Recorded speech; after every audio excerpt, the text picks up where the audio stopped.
First, open Google and type in ChatGPT Read PDF.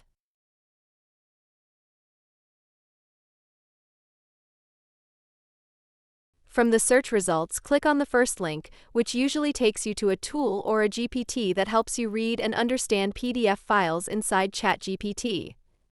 There are also other similar tools available directly within ChatGPT itself, so you can explore those as well. Once the page opens, you'll see something like PDF Reader by webcafesoftware.com. This tool allows you to upload your PDF file and interact with its content in depth.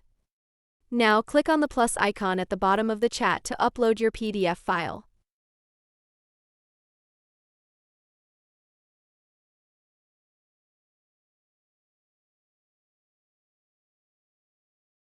After your PDF is uploaded, you can start asking ChatGPT questions about it.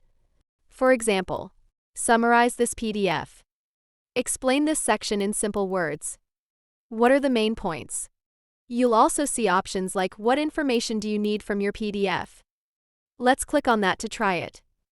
Now you can see ChatGPT automatically creates a short summary explaining what the file is about.